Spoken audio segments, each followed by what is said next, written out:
Assalamualaikum warahmatullahi wabarakatuh. Perkenalkan, nama saya Rasya Afria Faisal, biasa disapa dengan Rasya. Saya dari jurusan Ilmu Komunikasi pada semester 6 di kelas 6D pada mata kuliah Manajemen Isu dan Krisis. Pada kesempatan kali ini, saya ingin membahas mengenai resolusi konflik. Jadi, resolusi konflik itu dapat didefinisikan sebagai suatu proses untuk menyelesaikan suatu ketegangan atau perbedaan antara pihak-pihak yang terkait dalam sebuah konflik. Konflik sendiri mempunyai arti masalah yang sedang dihadapi untuk dapat diselesaikan secara individu maupun kelompok. Dalam resolusi konflik, ada berbagai pendekatan dan juga pembahasan yang mencakup beberapa strategi yang berbeda, yang mana strategi ini digunakan untuk menyelesaikan adanya konflik yang sedang terjadi.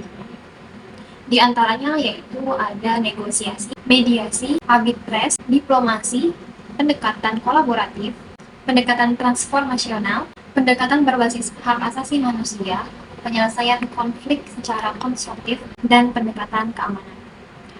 Pada aspek negosiasi menjelaskan bahwa pihak yang terlibat dalam sebuah konflik akan bertemu untuk mencapai kesepakatan yang telah disepakati dan dapat diterima oleh semua pihak. Negosiasi juga seringkali melibatkan adanya kompromi dari semua pihak untuk mencapai solusi yang dapat diterima bersama. Selanjutnya ada mediasi. Mediasi ini atau mediator biasa disebut dengan pihak ketiga, yang mana pihak ketiga ini sangat membantu pihak-pihak yang terlibat dalam sebuah konflik untuk mencapai kesepakatan bersama.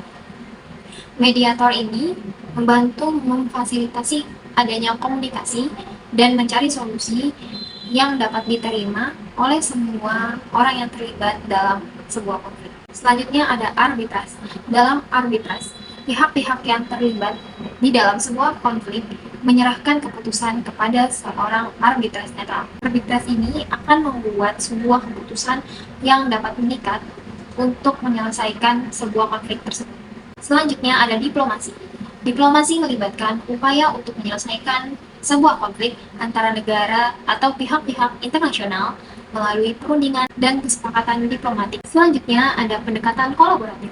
Pendekatan kolaboratif ini yaitu pihak-pihak di mana yang terlibat dalam sebuah konflik akan bekerja untuk mengidentifikasi masalah, menemukan solusi bersama, dan mengimplementasikan perubahan yang diperlukan untuk mengatasi konflik tersebut. Selanjutnya ada pendekatan transformasional, yang dimana fokus pada perubahan hubungan antara pihak-pihak yang terlibat dalam konflik dengan tujuan untuk memperbaiki komunikasi, membangun kepercayaan, dan juga mengubah pola-pola perilaku kontraproduktif.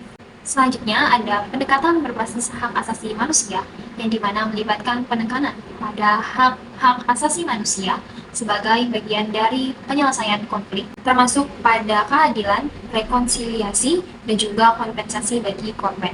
Selanjutnya ada penyelesaian konflik secara konstruktif, yang dimana menggunakan pendekatan yang mempromosikan pertumbuhan pribadi, pemahaman yang lebih dalam, dan juga transformasi konflik menjadi kesepakatan untuk perubahan positif.